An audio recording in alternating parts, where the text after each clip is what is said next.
स्वागत सादर करीत आहोत आजच्या काही ठळक घडामोडी।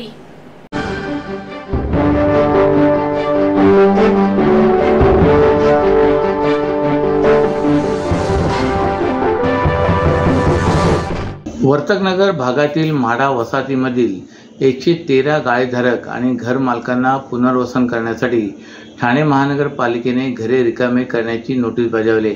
या नोटीसीनंतर नागरिकांनी आंदोलन करत न्यायालयात दाद मागणार असल्याचा इशारा दिला आहे। वर्तकनगर येथील साईबाबा मंदिर परिसरात म्हाडाच्या जागेवर 113 चाळी आणि गाळे आहेत। यामध्ये 70 गाळे आहेत तर उर्वरित रहिवाशांची घरे आहेत। ही घरे 40 ते 50 वर्ष जुनी असल्याचा दावा रहिवाशांनी केलाय। शुक्रवारी रात्री अचानक महापालिकेने नागरिकांना घरे रिकामी करण्याची नोटीस बजावली। या रहिवाशांना भीमनगर भागातील इमारत क्रमांक 54, 55 आणि 56 मध्ये पुनर्वसन केले जाणार असल्याचे नोटिसामध्ये म्हटलं आहे, परंतु या इमारतीचा वाद न्यायालयात असल्याचा आरोप रहिवाशांनी केलाय।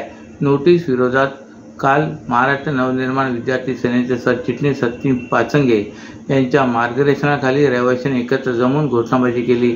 रहिवाशांचे पुनर्वसन कुठे केले जाणार याबाबत माहिती दिली जात नाही असा आरोप पाचंगे यांनी केलाय।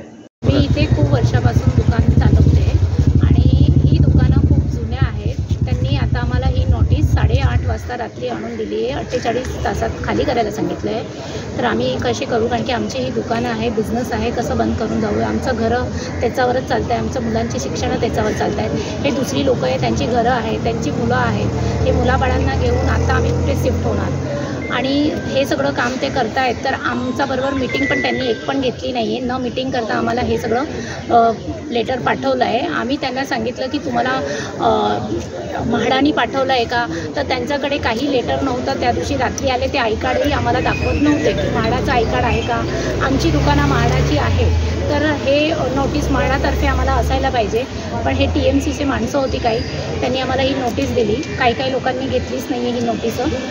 आणि त्यांनी आमचा जर विकास करायचा असेल तर आम्हाला विश्वासात घ्यावं, आमच्याबरोबर मीटिंग करावी, महानगरपालिकेने बी आमच्याबरोबर मीटिंग करावी आणि आम्हाला सांगावं काय आम्हाला देणार आहे, आम्हाला कुठे शिफ्ट करणार आहे आणि आम्हाला हे किती वर्षांनी प्रोजेक्ट पूर्ण होणार आहे, किती वेळ लागणार आहे। कारण की खूप सारे प्रोजेक्ट वर्तकनगरमध्ये असे आहेत की ते पूर्णच झालेले नाही आहे। आता जे शॉप आहेत त्याच्या मागे पण एक प्लॉट असा पडला आहे की ते 14 वर्ष काम अडकलेलाच आहे, अर्धावटच आहे। तोच प्रोजेक्ट पूर्ण होत नाही आहे, तर आमचे गाडे कशाला तोडायचे आहेत? आमचं जे काही चाललं आहे ते तसंच चालू द्या आणि जर तोडायचं असेल तर त्याचे सगळे नियमानुसार त्यांनी आमच्याशी बोलावं आणि सगळं नियम करावं की तुम्हाला काय भेटणार। काही लोकांना ते लोक 1+1 देणार आहे आणि आम्हाला सांगितलं जे आहे ते असं काही बोलत आहेत, आम्हाला काहीच माहिती नाही या गोष्टीचं। आम्हाला विश्वासात घेऊन त्यांनी हे कामं करावी। अवघ्या काही दिवसांवर घटस्थापना आल्याने सार्वजनिक नवरात्र उत्सव मंडळासह घरगुती घट बसवणाऱ्या भाविकांची लगबग सुरू झाली। ठाण्याच्या मुख्य बाजारपेठेत जवाहरबागेजवळ देवीच्या घटासाठी लागणारे टोपले विणणारे बुरुड समाजातील मजूर मोठ्या संख्येने हात घ्यायला लागलेत। नवरात्र उत्सव अवघ्या काही दिवसांवर येऊन ठेपला आहे। या कालावधीमध्ये टोपल्यांना विशेष असा मान असतो। घट स्थापनेच्या पूजेकरिता टोपलीचा विशेष मान समजला जातो। नाशिक, जळगाव, भुसावळ, सोलापूर पट्ट्यातून आलेले मजूर जवाहरबागेसमोर बस्तान मांडून दिवस रात्र रंगीबेरंगी टोपल्या परडी तयार करण्याचे काम करतायत। यंदा गणेशोत्सवाप्रमाणे नवरात्रीचाही जोश चांगला असल्याने या टोपल्यांना मोठी मागणी असल्याचे मजूर सांगतात। गणेशोत्सव उत्साहात पार पडल्यानंतर नवरात्रीच्या तयारीनेही वेग घेतला आहे। सार्वजनिक मंडळांनी अनंत चतुर्दशीला पाठपूजन केल्यानंतर मंडप उभारणीला जोर धरू लागलेत, तर तिकडे ठाण्याच्या बाजारपेठेत देवीचे घट बसवण्यासाठी लागणाऱ्या टोपल्या परड्या विणण्यात कारागीर व्यस्त झालेले दिसत आहेत।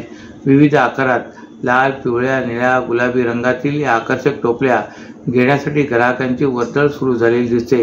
या टोपल्या 50 रुपयापासून 100 रुपयापर्यंत विविध रंगात, ढंगात आणि आकर्षक पद्धतीने सजवलेल्या ग्राहकांच्या पसंतीस उतरत आहेत।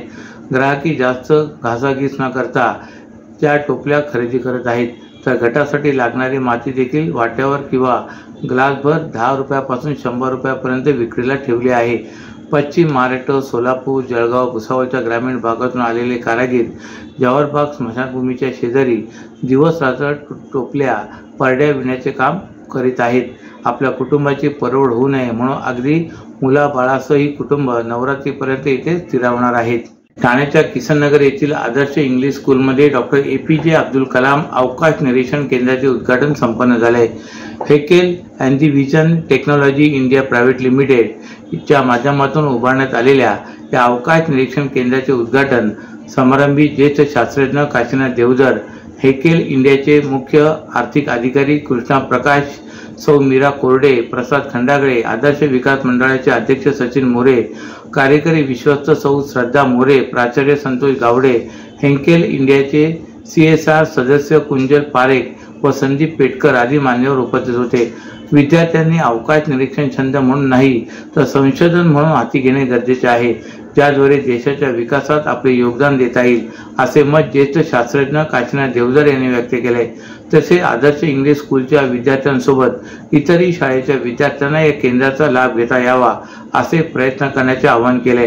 प्रसाद खंडागळे यांनी अवकाश संशोधन क्षेत्रात विद्यार्थ्यांची आवड निर्माण व्हावी यासाठी विविध प्रयोग कसे करता येतील याबाबतचे मार्गदर्शन करत असताना यापूर्वी सुरू झालेल्या 12 अवकाश निरीक्षण केंद्रांमधील मिळत असलेल्या यशाचा आढावा घेतला. हेकेल इंडिया विद्यार्थ्यांमध्ये अवकाश संशोधनाची आवड निर्माण करण्यासाठी आणि त्यांना गुणवत्तापूर्ण शिक्षण देण्यासाठी लागणाऱ्या सर्व सुविधा पुरवण्यासाठी कटिबद्ध असल्याचे मत कृष्णा प्रसाद यांनी व्यक्त केले. संस्थेचे अध्यक्ष सचिन मोरे यांनी हेकेल इंडियाचे आभार मानत असताना सुरू झालेल्या अवकाश निरीक्षण केंद्राचा लाभ ठाणे शहरातील जास्तीत जास्त विद्यार्थ्यांना होईल याची हमी दिली. विविध उपक्रमाच्या माध्यमातून ठाणे शहरातील इयत्ता 5वी ते 12वीच्या विद्यार्थ्यांना या अवकाश निरीक्षण केंद्राची भेट व त्यावर आधारित अभ्यासक्रमासाठी नोंदणी करता येणार आहे असेही ते म्हणाले. महाराष्ट्रातील भगिनींना आधार देणारी राज्य शासनाची मुख्यमंत्री माझी लाडकी बहीण योजना.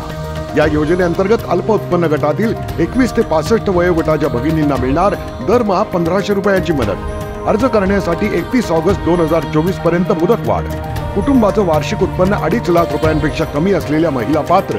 कुटुंबाकडे पिवळं किंवा केशरी रेशन कार्ड असल्यास उत्पन्नाचा दाखला आवश्यक नाही. पांढरं रेशन कार्ड असेल किंवा रेशन कार्ड नसेल तर कुटुंबाचं वार्षिक उत्पन्न 2.5 लाखांपेक्षा कमी असल्याचा दाखला आवश्यक. योजनेसाठीचा ऑनलाईन अर्ज नारी शक्ती दूत ॲप वरून किंवा पोर्टलवर भरता येईल. ज्या भगिनींना ऑनलाईन अर्ज भरता येत नसेल त्यांच्यासाठी अंगणवाडी, ग्रामपंचायत, वॉर्ड ऑफिस, सेतू सुविधा केंद्रामध्ये किंवा आशाताई बचत गटाच्या CRP यांची मदत उपलब्ध. आता आपल्याला अभिमानाने म्हणता येईल, सुखी आणि सुरक्षित आहे माझी लाडकी बहीण.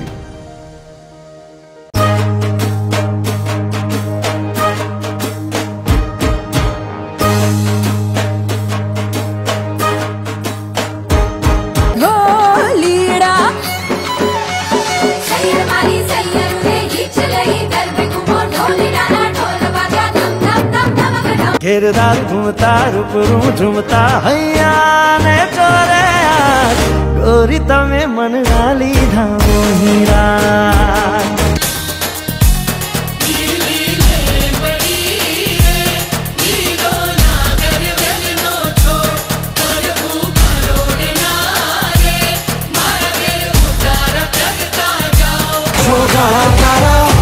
रंगीला तारा ओरे रंगीला तारा रंग बेर जुए तारी बात रे.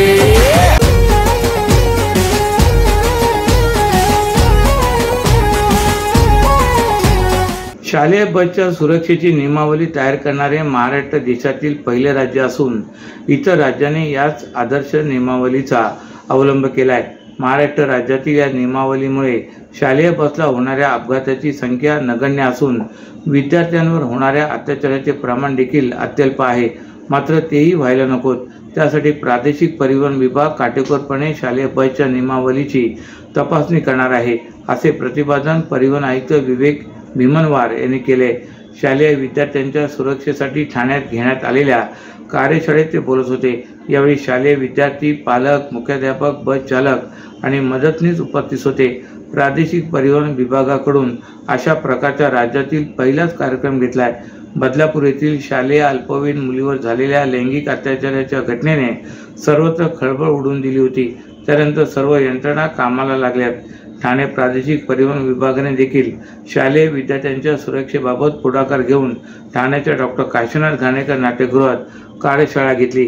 या कार्यशाळेत मानसिक रोग तज्ज्ञ अरुण नाईक आणि आनंदी जगण्याचा मार्ग फेम अशोक देशमुख यांचे मार्गदर्शन झाले। कार्यक्रमाचे सूत्रसंचालन उपप्रादेशिक अधिकारी डॉक्टर विजय शेळके यांनी केले। बदलापूर येथील शाळेतील अल्पवयीन मुलीवर झालेल्या लैंगिक अत्याचाराच्या घटनेनंतर शासनाने एक परिपत्रक काढून विद्यार्थ्यांच्या सुरक्षेसाठी विविध स्तरावर कार्यक्रम घेण्याचे निर्देश दिले आहेत।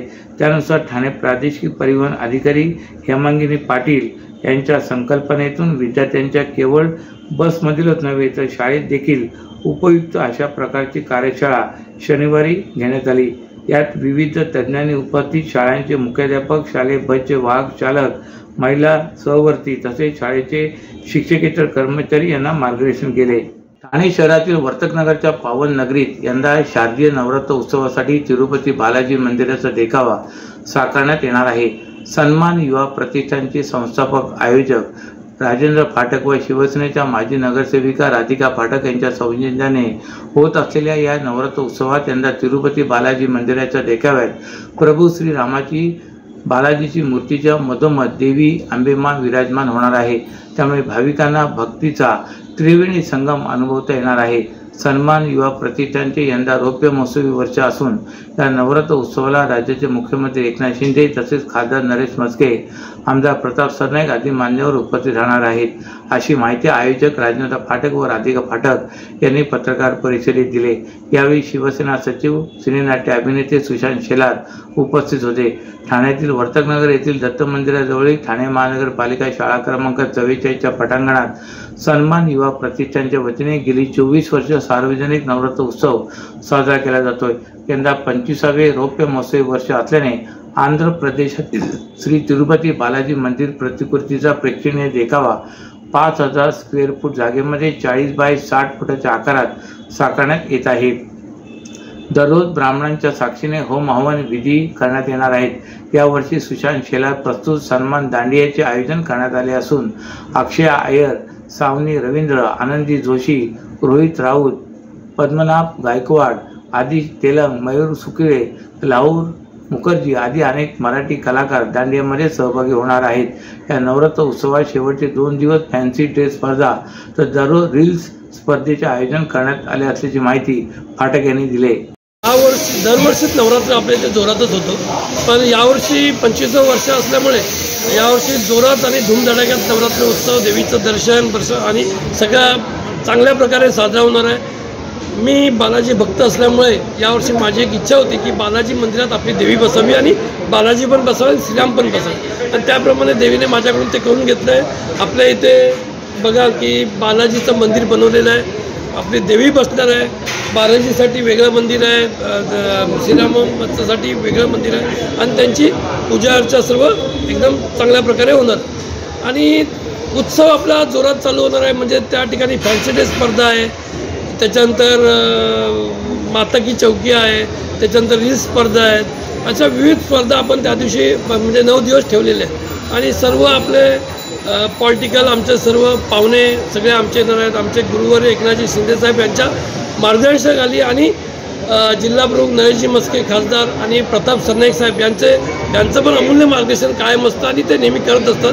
त्यांच्यात मार्गदर्शनाने एवढं आपण 25 वर्ष आपण पूर्ण केलं आणि एवढा चांगल्या प्रकारे आपण देवीचा उत्सव साजरा करतो।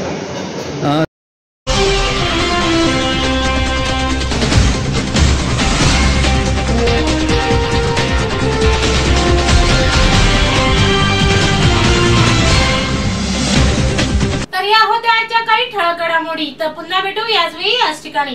ठाणे दर्पण या वृत्तवाहिनीचे प्रसारण YouTube वर पाहायला विसरू नका।